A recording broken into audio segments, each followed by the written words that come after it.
Okay, today we're going to be looking at chapter 11 in the Hebrew grammar, and it's about numbers, but this is just a little, I don't know, teaser or something. It's just a trivia, perhaps, about where our numbers come from, the Arabic numbers that we use. Um, so I'll just go ahead and share this, then we'll get to the normal lesson stuff. It's all based upon angles. And so when you look at the primitive forms of the numbers, you can find the angles. So for number one, there's just one angle. For number two, it's got two angles. Number three, you guessed it, three angles. I'll bet you know what's coming next. Four angles. Number five,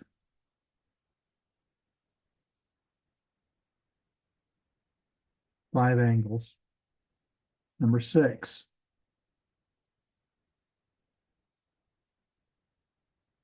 six angles. Number seven,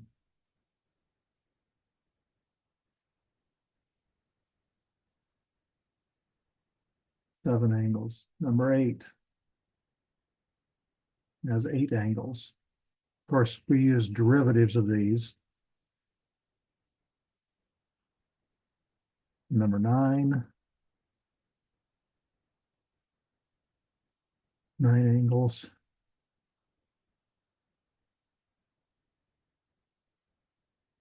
And then certainly last and least, both zero angles. So that's a just a little history on how we got our numbers. Now we're going to turn our attention to Hebrew numbers. So here we are.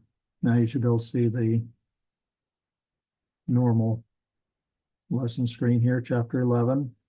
So I want to start off with something. I'm going to do this more as we go. I've got some other topics we'll look at, but from time to time, I want to put something in here about why we read Hebrew. Why is it necessary to be reading biblical languages? In the Greek class, I've done Greek insights, and I'm going to do Hebrew insights in this class. And then we're going to look at numbers.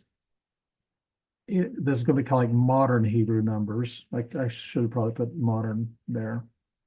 Modern Hebrew numbers. I just have numbers though. And then we'll look at the workbook, see if there's any questions. We'll look at translations. Then we'll look at the chapter 11 on Hebrew numbers and do the vocabulary. So first of all, why we read Hebrew.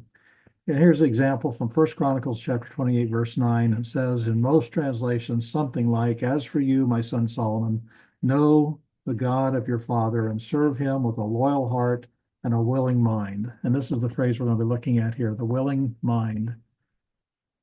Uh, Loyal heart and willing mind, but mostly the willing mind one here. Out of about 13 major translations that I checked, almost all of them say willing mind. Only one that I looked at, the LSB, that's the Legacy Standard Bible. That's the only one that translated literally. So what does it say literally? Okay, here it is, First Chronicles 28:9. And you, Shlomo, that's how they say Solomon in Hebrew, son of me, here's the pronominal suffix, so that's my son. No, that's a man. No, the God of, here's the Sarah Yod for a plural construct. The God of, the Father of you, singular, masculine, singular, second person masculine, singular, and serve him. There's the one of the third masculine singular pronominal suffixes, and serve him with a heart, lave, shalem, which is whole or sound or complete, and with nefesh, a soul, chafetza, a soul delighting.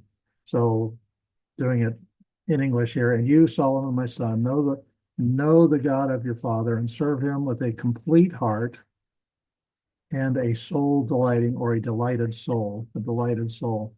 And the reason why I bring this up is because I personally see a big difference between a willing mind and a delighted soul.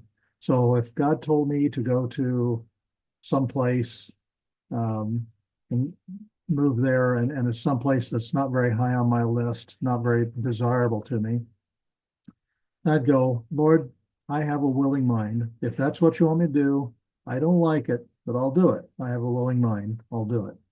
But if I serve the Lord with a delighted soul, and he says, I want you to go to this place, wherever that might be, that I don't really like, I'd say, if that's where you want me, I don't want to be anywhere else. I want to be there if that's where you want me. That's a delighted soul. You have a soul that's delighted in the Lord, and it's not just willing to do what he wants. And so that's why I think this is important. Why we read Hebrew. It's true that the LSB does translate this with a soul, a delighted soul. It does that, but it's not normal. But if you've never, the LSB only came out like a year ago, a year and a half ago, something like that. It's fairly new translation. But when you read Hebrew, that's what you see, a delighted soul, as opposed to what we normally have in our translation. Is the translation bad? It's not bad. I just think that there's more weight to it, more gravity to that. So that's why we read Hebrew. Now, regarding numbers, this is more of a modern Hebrew numbers thing. English numbers have their own symbols, 1, 2, 3. We just got through looking at that. Hebrew numbers do not have their own symbols. Chapters and verses are indicated by letters. So Aleph equals 1, Beit equals 2. So when we have Bereshit, that's Genesis, Aleph, so that'd be chapter 1, Genesis 1. So the Aleph becomes 1. Hebrew numbers do not have their own symbols. The text of the Hebrew scripture never uses letters as numbers. When you're reading the text, you will never, ever see letters used as numbers. You only see them used as numbers, letters used as numbers in chapter divisions or verses or Masoretic scribal notes. Those are the only times you'll see letters used as numbers. But the Hebrew scriptures themselves, the text of the scripture, is never, ever using numbers. It's always, always spelled out. Now, when we covered the alphabet, I had this numerical value section on my PDF I sent out for the alphabet. And so we see that the Aleph is 1, and the Beit is 2, Gimel, so forth. Vav is 6, all right? And it goes on Zayin and so forth up to Tet, 9, and then Yod becomes 10, and then we don't do 11. I'll show you some examples of that later. The next one goes up to 20, and then 30 for Lamed, 40, 50, 60, 70, 80, 90 for Tzadeh, and then we go to 100 for Kof. Resh is 200. Sin and Shin are counted as 1 whenever you're looking at an acrostic portion of scripture like Psalm 119 or even Lamentations. There's a lot of acrostics. Lamentations, the first 4 chapters of Lamentations are acrostics. It could be Sin or Sheen. It's counted as the same letter. They're not counted as separate letters. So they're both 300. And then Tav is 400. So that's as high as it goes for those. Then you have to make combinations of those. So what does this look like? How do you make working numbers from letters? Well, here's a good modern Hebrew example. We have Aleph for 1, Beit for 2, Gimel, Dalet 4, 5, 6, 7, 8, 9. There's Yod for 10. Well, then we have Yod for 10 and 1, Aleph. Yod for 10, Beit for 2 for 12. So 11 and 12. That's how that works. You combine the letters to make the numbers.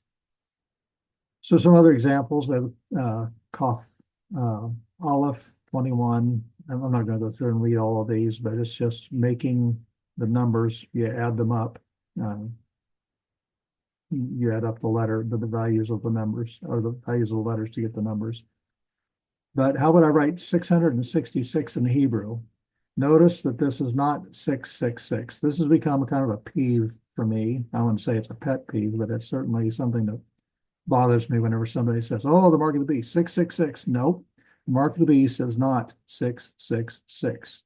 It is 6 100s, 6 10s, and 6 1s. It's 666. Any translation that renders it as 666 with 3 6s, I think they're doing us a disservice. it should be written out 666. That's the way it should be. That's the way it's written out in scriptures. That's the way it's, I think it should be written out in English so we don't get messed up on that. So Vav, we notice, is the number 6. And so some have speculated that Vav, Vav, Vav, well, that would be 666. And some have noted that monster drinks look like a claw mark, and it kind of looks like 3 Vavs. And they go, oh, that's the mark of the beast. No, that is 666, and that is not the same as 666. And I think that the number 666 is pertaining to the mark of the beast is probably going to be based off of Hebrew, not off of Greek and not off of English. I think it's going to be based off of Hebrew numbers. The correct way to write 666, if Revelation had been written in Hebrew, or if you look at a Hebrew translation of the New Testament, you'll find it's shesh, 6 me'ot, hundreds, that's 600s, and 60 shishim, the shesh, and 6. 660 and 6. That's how you properly write it in Hebrew. Now, if you were going to write it in Hebrew letters as numbers, you'd use the tav, that's 400. You'd use the resh, that's 200. These two together make 600. The samik equals 60, and the vav is 6. And you add those all together, you get 666. And that would be the Hebrew way of writing out the number using letters. But Hebrew always writes it out in longhand like that. All right, let's move on to the workbook. Are there any questions on the workbook for chapter 10? Bruce, on page 40, number 3, could you translate that one, please, for me? Page 40, number 3. Thank you. Okay. So notice the first word, hechal, has the seri yod ending, hechle. And so that's going to be a plural. Anytime you say that seri yod, that means it's a plural construct. So it's going to be the temples of the great queen. We're going to, the next, well, okay, let's just go word for word here. The temples of the queen, the great one. And so this would be the temples of the great queen. Or when you're talking about a king or queen, it's appropriate to translate Hechal as palace. But Hechal is what they call the temple also. Okay, does that help? Yes, thank you. You're welcome. Notice the comets hey on Ha Godolah. That's feminine. It's referring to something feminine. And the temples or palaces of, that's a masculine. That seri yod construct form is masculine. So Ha Malka, we see that it's got the comets hey at the end. That's how we know it's queen instead of king. And also it's got the article and the great one. So the temple of, or the temples of the queen, the great one, they match on gender and number. Any other questions?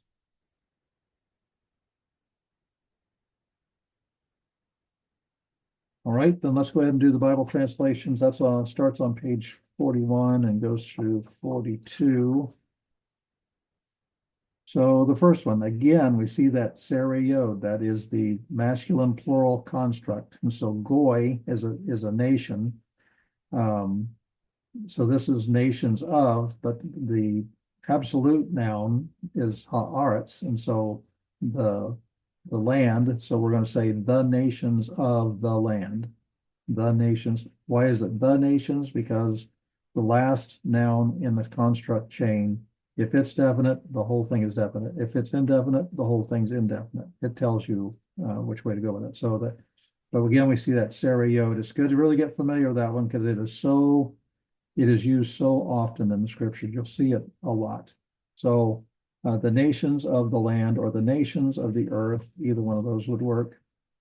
The second one, we have the seri yod ending on May Anashe, or Anshe, sorry, May Anshe, from the men of the house. So we'd say from the men of the house. We're going to have to bring the from house. The whole construct's a definite, so it's all definite. So we're going to say from the men of the house.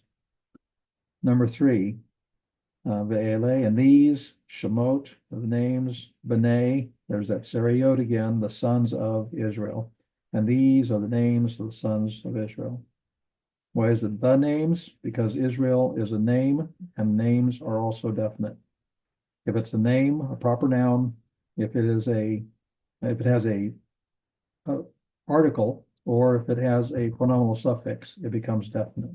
So these are the names of the sons of Israel. Is people, and there's B'nai again, sons of, the people of the sons of Israel. So Israel's still definite, so we'd say the for the whole construct, the people of the sons of Israel. Next page. I felt like Paul Harvey. All right, Kol Divrei Yahweh. So this would be all of the words of Yahweh. Again, we have that Sariod, it's plural, masculine plural construct. All of the words of, or you can say the Lord in all capital letters. That's how most translations do it. All of the words of the Lord in capital letters, or just all the words of Yahweh. Number 6, Sefer HaBrit. Sefer is book. We see the Ha-Brit, so that's the covenant. So that's going to be the book of the covenant. The book of the covenant. And it's because the last noun is definite, the whole thing's definite. Kavod Yahweh, the glory of the Lord, or the glory of Yahweh. The glory of Yahweh. The, because it's Yahweh is a name. Number 8, Vayifne. Okay, and he's got the answer, yeah, translation there. And they turned. Okay, Lifne, we see that Sariod. Now we're going to translate it as before, but it's literally to the faces of, and they turned to the faces of. But we're just going to say before. Ish is oftentimes, it's singular, but it's oftentimes needs to be translated to make sense in English as plural. So, and they turned before the men of Israel to the way or the road of the wilderness. Derek could be road or way, either way, whichever way you want to put it, it's fine. And they turned before the men of Israel to, that's L, to the way of the wilderness. Number 9, V'yirash, that's, and he will possess. Zaracha, Zara is seed, and Cha, there is the, if cough on you, remember we talked about cough on you when we were studying the pronominal suffixes, and the cough is by itself, there's no letters after it, so it's singular, and it has the A vowel like masculine, so it's going to be second person masculine singular, and he will possess the seed of you. And so that's good Hebrew word order. We have the verb and then the subject. So it's actually the seed of you, he will possess the gate of the ones being hostile of him, or the enemies of him. The vav at oivav, oivav.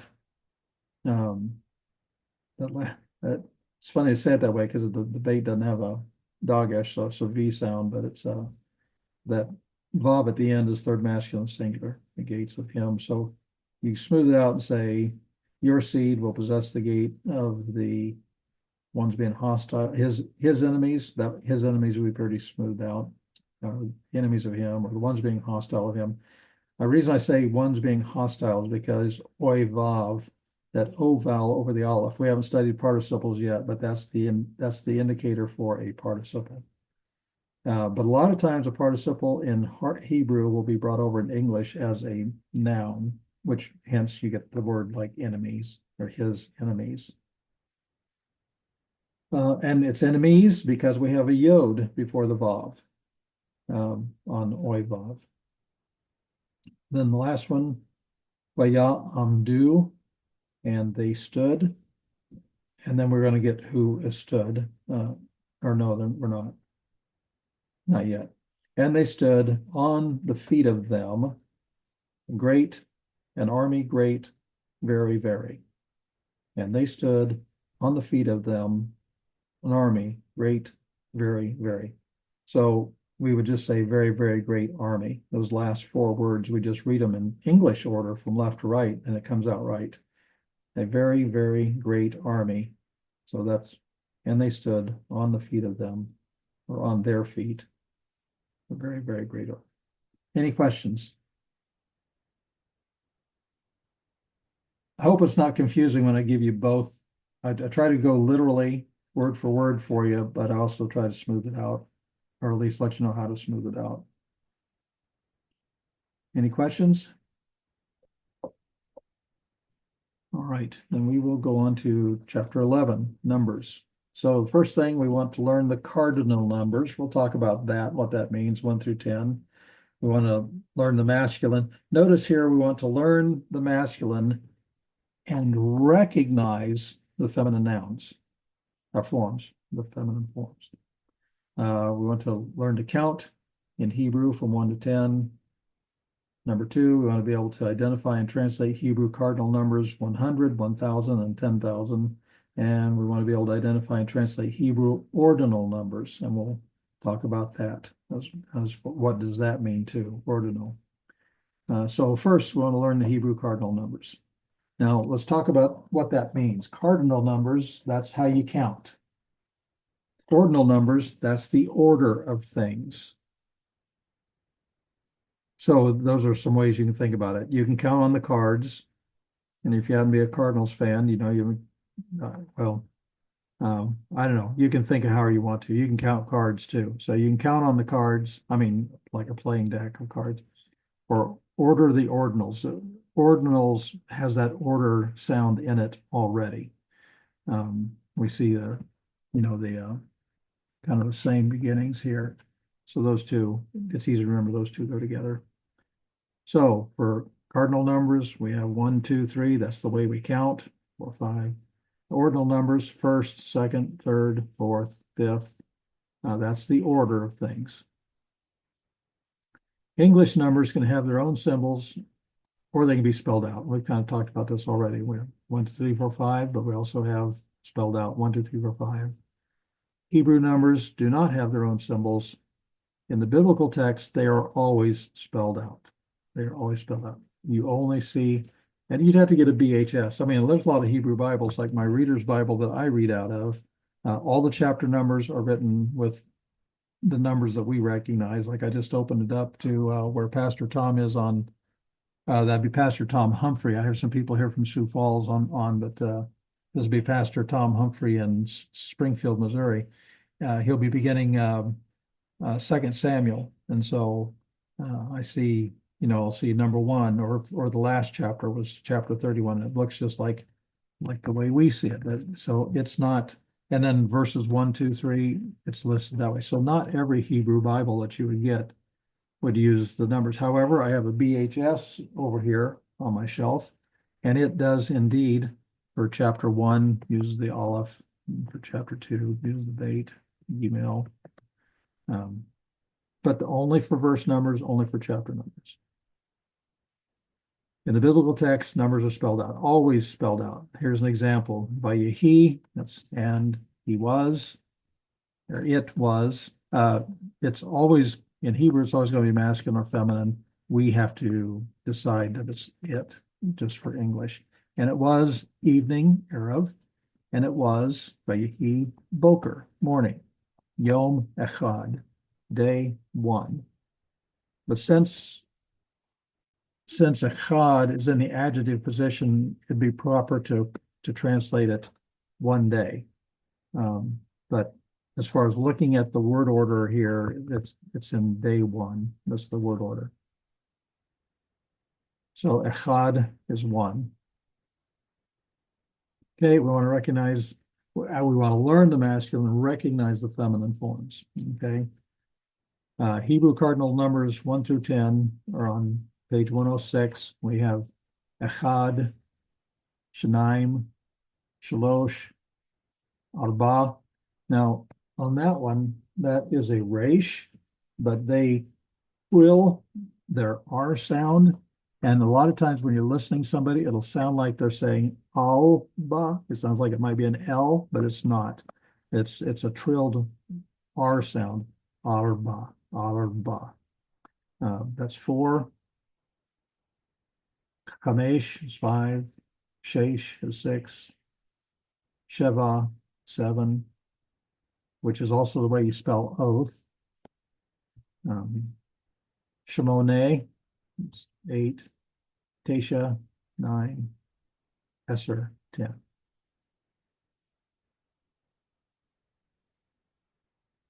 Like nouns and adjectives, Hebrew numbers have gender. You already know that feminine endings are either going to be a comet's hey or it will have a tav come in. And that'll help you a lot. Just remember that. That's pretty simple. So here we have, and also we want to look at, remember, construct chain. That's what we looked at last week, and numbers work the same way.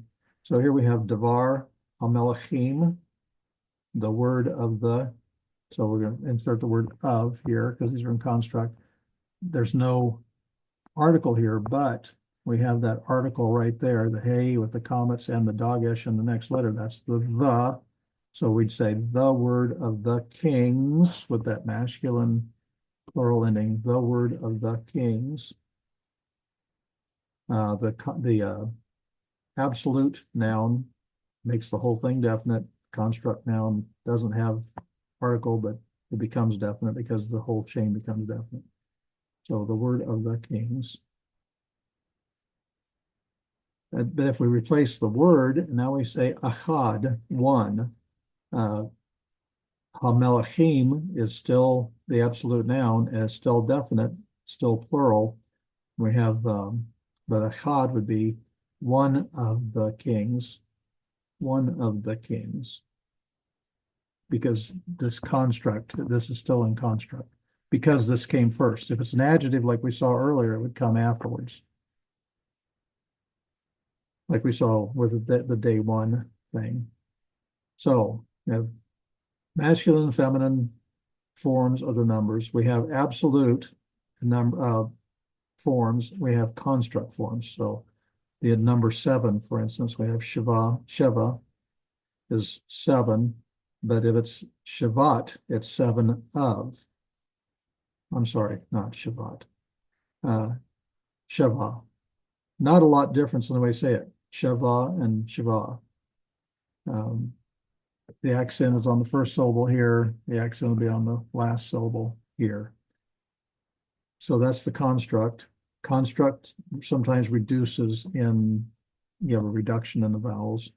Feminine, we have Shiva, and the construct is Shivat, Shivat, Shivat. So you can see the same letters here. You can recognize that this is 7. It's just is it 7 of for masculine, or is it 7 or 7 of for feminine? So there's just minor vowel changes. It's not hard to recognize it once you memorized the vocabulary. The numbers are going to be a part of our vocabulary. And then for the feminine, we're looking for a comet's hey or a tav ending, and we see the tav for the construct, and we see the comet's hey for the absolute. So we recognize that as feminine. Okay, echad is 1. Usually used like an attributive adjective, and it follows the noun, which is what we saw on the day 1 or one day, and agrees in gender, number, and definiteness. Not always number, because 1 is 1. We'll talk about that. It sometimes appears plural. I've got some slides about that. But anyway, just looking at echad, the absolute is echad for masculine, and feminine is achat. Achat. We see that feminine tav there. when it's used in a construct state, it is a part of the construct chain, and so it will precede a noun, usually not agree in number and definiteness. So it depends on where it's placed. Here, achat is one of, banot. The article the, so one of the daughters, one of the daughters.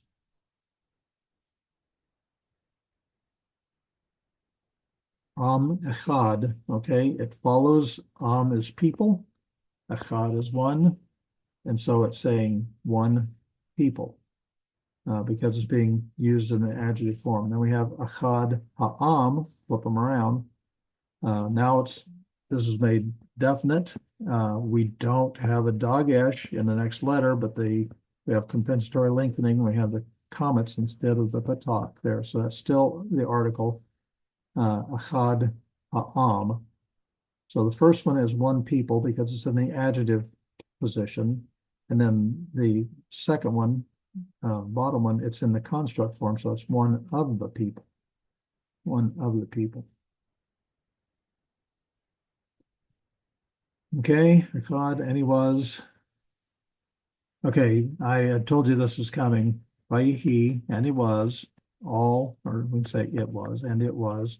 All the earth, safa, that's lip. Lip, echat, one. Lip one, devarim, words, plural. Words, echadim. So here we do have one plural.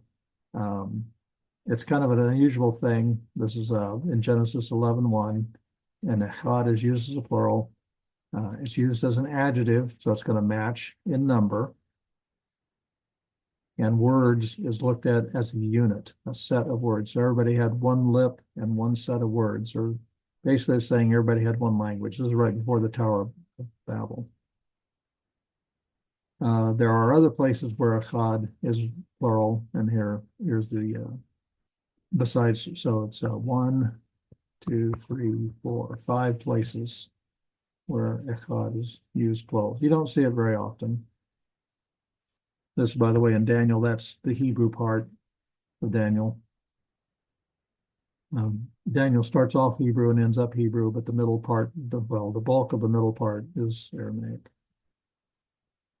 So looking at number 2, Shanaim.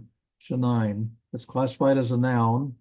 It agrees in gender with the noun it modifies. Now, when we look at other numbers, this isn't always the case, but for 2 it is. So we have the masculine and feminine absolute and constructs. So for the absolute, it's shanaim, that's 2. Shnei is 2 of. Notice the sere yod ending, 2 of. It's plural. Masculine, it's plural, it's construct, 2 of. And feminine, we have shataim, and for feminine construct, we have shatei. And we still have this construct here, shatei. But we do get this feminine tav dropped in here. In both of these, we have the feminine tav dropped in that are not a part of the masculine, as you can see. Okay, so we have the absolute construct for both masculine and feminine. 2 is the hardest number to identify. You have to just memorize it or get used to it, seeing it to know. And there's also another word it can be confused with. Shana, is year. And the plural of shana, year, is years, shanaim. So you can see we have a talk here, and he's still going to pronounce this shanaim, and this is shanaim as well, but it looks different. You can tell from that patak that that's the number 2. So looking at this differently, since 2 is the hardest, we have 2 years. 2 years. The 2 is the first one, shataim, and the years is the second word, shanaim. Shataim, shanaim. So that can be a little confusing.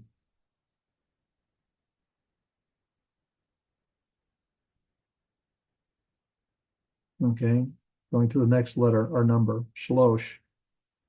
Shalosh, which is number 3, it's usually classified as a noun. It does not agree in gender, and that's going to be the case with 4, 5, 6, 7, 8, 9 also. Does not agree in gender with the noun. We'll look at some examples of that. It's not that hard to figure it out for translating or to understand it. So for shalosh, the number 3, we have the absolute form, masculine, absolute shalosh. And then for construct, we kind of follow that same. We have the vowel reduction. We have the shva there, shalosh. It's shalosh and shlosh. That's it's just slightly pronounced slightly different. And then, of course, for feminine, we expect that comets hey, and we have it, shalosha. And for construct, we have shaloshit, and we have that feminine tav there. That's also consistent with what we've seen a little earlier, shaloshit. Okay. Numbers 3 through 10 usually do not agree with gender of the noun that they modify. So here's an example, vihine and behold, shalosha. We see the comets hey, that's feminine. 3, anashim. Oh, this is masculine plural. Behold, 3 men standing over him. Behold, 3 men were standing over him. This is the people that came to visit the Lord and 2 angels who came to visit Abraham before he went down to destroy Sodom and Gomorrah. So we have 3 men, but we have a feminine ending, and this is really common. In fact, there are some grammars that actually turn these around and say, this is the masculine ending. Well, it's not. I mean, that just seems to me to be a confusing way to teach Hebrew, to try to change it and say, well, that's the masculine form for a number.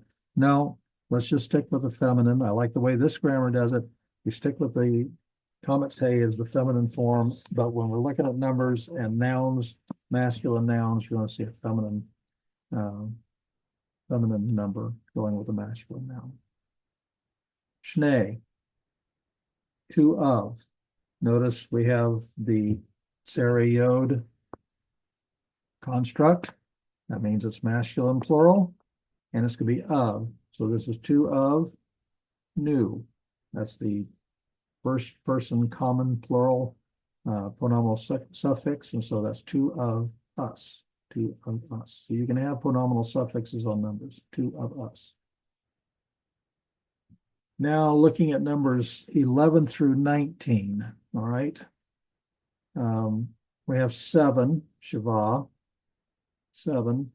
And if we want to make it 710, that's basically what teen is doing. That's 710, 17, okay. And so in Hebrew, if we remember it's 710, well, we see Shiva, Asar. Shiva, Asar, this is 7, and this is 10, that's 17. That's how they do numbers between 11 and 19. Okay. Now we want to learn to count from in Hebrew 1 to 10. All right. So counting to 10, we had this a little bit earlier. If we go back to the book again, you may want to make note on page 106 that when you're counting, you want to use the feminine absolute for 1 and 2. And then after that, use the masculine absolute for 3 through 10. Okay, that's what we're seeing here. Feminine is 1 and 2. Masculine is used for 3 through 10. Why? Very simple answer. It's Hebrew. That's just the way they do it. We don't tell them how to do it. We just look at it and recognize what they're doing, and that's how they do it. So achat, which is the feminine form, is 1. That's how if you're going to count from 1. So it says count to 10 in Hebrew. This is how you do it. Achat, and then shatayim. So those are feminine form. Then we switch over to the masculine row. So we have shalosh, arba, kamesh, shesh, sheva, shemone, tesha, eser. That's how you count to 10. And again, the first 2 are actually coming from the feminine absolute, and the last 8 are coming from the masculine absolute. That's how you count to 10. Okay, Then we want to look at the chart on page 108 for numbers 1 through 19, or 11 through 19. And you see Asar, Asar, Asar, Asar, Asar, Asar, Asar, Asar, Asar, Asar, Asar, all the way down. So it's going to be 110, 210, 310, 410, so forth. And then when in feminine, you're going to have Esarei, Esarei, Esarei, Esarei, Esarei, all the way down, and you're going to have a Akkad. There are two different ways in both of these to do 11. You see both of them in the scriptures, and also 12. But then after you get past that, it's exactly what you expect all the way down. So it's really not too hard to recognize these. And the counting, if you're counting, if somebody says count from 1 to 19, then you'd use the feminine column once you got to 11 through 19. Okay, then looking at cardinal numbers 20 through 90. So we have 7 is Sheva, 7, Sheva, 70. Okay, that's kind of a 7 times 10, if you want, I don't know how you want to look at that. 70 becomes Shivim, Shivim. If you take the letter or the number 7 and you put a masculine plural noun on, ending on it, the ending, the plural ending makes it times 10. It's 70. Okay, so we look at 11.4 on page 109, and just looking through here, 20, 30, 40, 50 through 90, it's when you have the number, Shalosh, Arba, Kamesh, Shesh, or Shishi, Shishim, you can recognize the number. They'll be a part of your vocabulary. But when you see the plural ending, that's going to be times 10. All right, now we need to look at recognizing 100, 1,000, 10,000, and variants of those. So that's on 109 through 110.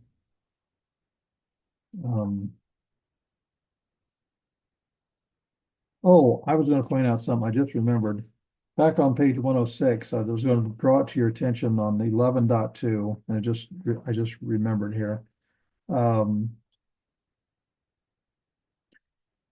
1, 2, 3, third line down of 11.2. It is not necessary to memorize all the following forms. Instead, memorize only the masculine absolute forms, and then note the types of changes that occur in the remaining forms. That's the easiest way to go. You don't have to memorize all of these different forms. All right. I meant to mention that earlier. Okay, so going back to 100, 1,000, and 10,000, we have me'ah, that's 100. Elef, if you watch The Lord of the Rings and you've seen the scene at Helm's Deep and things are looking pretty dire, and then the army of the elves come, 1,000 elves. I don't know, elves, 1,000 elves. I don't know if that helps you remember, but Elef is 1,000. And I don't know they had 1,000 at Helm's Deep. I'm just making that up as a memory device. And then Revava is 10,000. Okay, so what if you want to do something more than that? What if you want to make it 200, 2,000, and 20,000? Well, then you make them duals. Becomes dual form. These are also in the book. When it comes to 300, 3,000, 30,000, or 400, 500, 600, once we get into others, you're just going to use a number plus the either 100 or 1,000 or 10,000 in words with that. We'll look at some examples here. The time, when you have the I'm ending, I'm is the dual, right? So here's 100, and a dual 100 is 200. Alpine, you have the I'm ending, that's dual. 1,000, a dual 1,000 is 2,000. And revoke time, again, you have that plural or that dual ending. And so that's 2,000 or 20,000. It's the 10,000, dual 10,000, 20,000. Now, once you get past the 2, when you get to 3, it gets easy again. You have shalosh, shaloshet, shalosh, but it's 300s, me'ot, that's the ending there, 300s, shaloshet alfim, just not I'm, it's just the im ending, so it's plural. So 3,000s and 3 10,000s, which is 30,000, 3 10,000s. And we have numbers that go up. We have thousands, and we have 100,000s. We have millions and billions and trillions, and it goes on and on and on. The highest number you'll ever see will be some kind of form of 10,000. They don't have a category. I don't know about modern Hebrew. They may have a category greater than that, but in biblical Hebrew, that's the highest category. To be honest, I was watching a movie on the plane when we went to Israel, and they had captions, and they'd be talking in Hebrew, and then on the caption it'd say 123, and then talking more Hebrew, or they might say 7 something and more Hebrew. There's a lot of times they will use our numbers in stuff like that just to shortcut things. Just kind of interesting. And they'll also use exclamation points or question marks, stuff like that, when you're watching captioning in Hebrew. That's free. No extra charge for that. Whatever it costs at the door, that's it.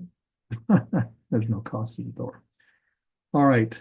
Then to be able to identify and translate Hebrew ordinal numbers. Now, this is the order of things. So we have Shiva. Shiva is 7, but if we want to make it the 7th, it becomes Shivi'i. Notice this Hirik Yod ending on 7. We still see 7. We do have a Hirik Yod that's added in there as well. But basically, we see the number 7, and we have the E ending.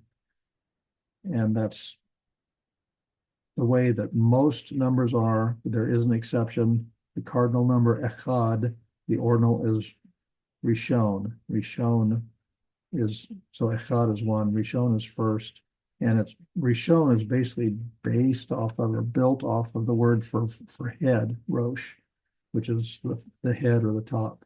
So that'd be the first.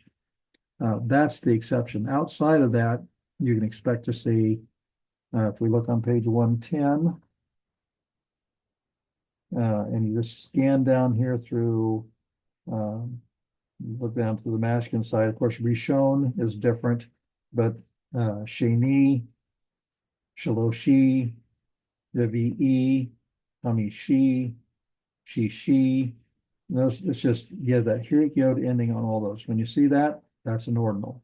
So again, memorize the numbers like they said in the book. Once you know them, then you just have to learn what the differences are. So when you see Shimoni, it's the 8. You have that E sounding ending. All right. So here's some examples where we've pretty much covered the material in the book. I'm going to leave mine open because we're going to go over vocabulary here pretty soon. Examples of how you'll see numbers in the Bible. All right. So by Yehi, and he was, or and it was. We already seen this. Erev, evening, and it was. By Yehi, Boker, morning, Yom Echad. So that's one way we see numbers. This is the adjective form, and there was morning, and there was and there was evening, and there was morning, day 1. Or because this is an adjective, we're going to put it ahead of the noun for one day. But just word order, day 1. Echad is 1. And we would make it one day in English, proper English. So another example. This one is in the workbook. So you get a free help here. On page 43, number 2 in the workbook that comes from Genesis 5:6. And this isn't Vayehi, this is a chet. This is and he lived. We haven't studied the verbs yet. That tells me, the yod there tells me it's the third masculine singular. And he lived. And then Shet is actually Seth. Okay, in English, that's what we call it. So Shet. And he lived, Shet, Kamesh, 5, shanim, years, 5 years, and 100, ma'at, shana, year. Notice this one's singular, this one's plural, 5 years and 100 year. Because 100 is just 100 that we're looking at. This is very common to see that sort of thing in the scriptures. And Seth lived 105 years. So Kamesh and Ma'at, 5 and 100. Okay, and another example, this one's not in the workbook. This is also very, very common. It's an idiom. It's an idiom, so no translation. I don't know of any translations that translate it literally because it's an idiom. And he was, Noah, a son of 500 year.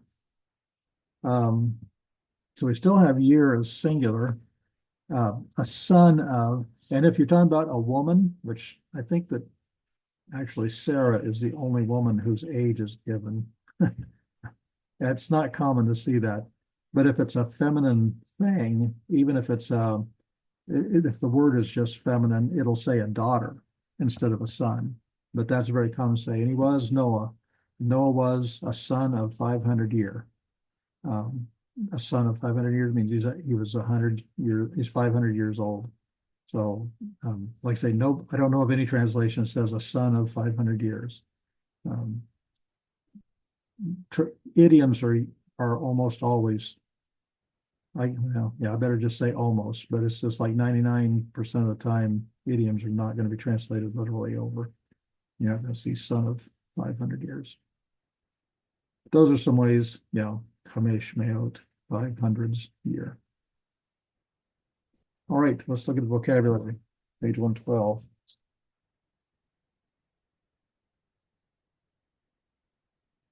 So, Ama is a cubit. And they define what that is. So, Oric is length. If you think of like Eric, the awful, something like that, I'm guessing he was tall. I don't know if he was tall or not. You can kind of see Eric there. It's Oric. Oric is length. Although sometimes vowels change in Hebrew. Sometimes you'll see Eric. And then Katsi is half. Rochav is width. Okay, then we actually get to numbers. Echad, Shanim, or Shanaim rather, Shanaim, Shalosh, Arba, Kamesh, Sheish, Shiva, Shimone, Tesha, Asar. So that's 1 through 10. Then we have Me'ah. Me'ah is 100. Aleph is 1,000. Now he also lists the eames for, no, he doesn't. Yeah, he does. He lists the eames for like 50, 60, 40, 50, 60. And he lists the feminine.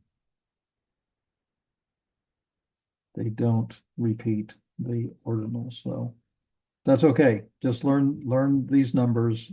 Once you've learned those, it's easy enough to see when you're talking about a number, and then you'll get used to seeing the different ways the numbers are used. So going down to the ordinals, we have Rishon, Sheni, Shloshi, Shvi'i. Those are going to be some of the more common, but if you came across Revi'i, you'd know that that's fourth, but these are the most common. If you can just remember these, it'll help you in understanding what you're looking at. I do want to draw your attention to, we have 3 minutes left. Do want to draw your attention to the next page, 113, some quotes from Martin Luther. And I really, really like Luther's first paragraph here.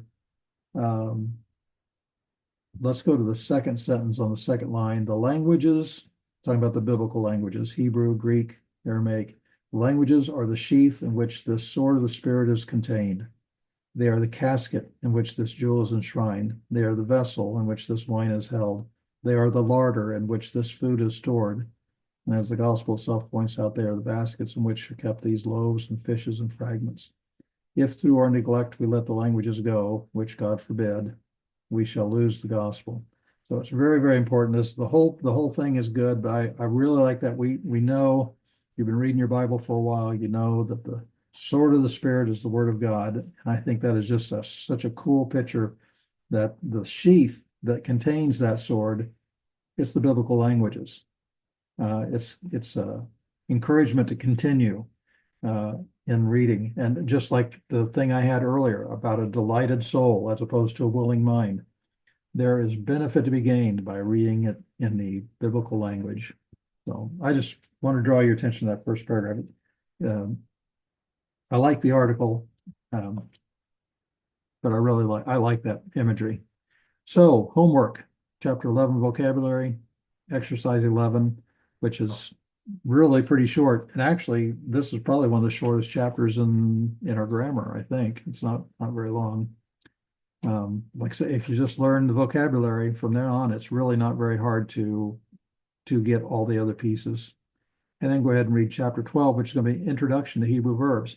Once you've finished the workbook and vocabulary and everything for chapter 11, we will have covered almost everything that is not verb. We're mostly going to be looking at verbs for the rest of the time. There are a few little things, like we're looking at the Vav consecutive and stuff like that, but mostly we're going to be looking at verbs from here on in the grammar.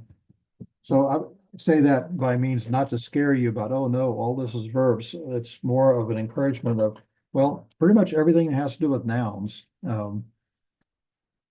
And pronouns and adjectives. I mean, you've learned all of everything that's not verbal, and even the Vav consecutives are still related to verbs, and so it's all verbs centric from here on. So it's kind of a milestone. You guys appreciate you sticking with it, and encourage you to continue on. Any questions?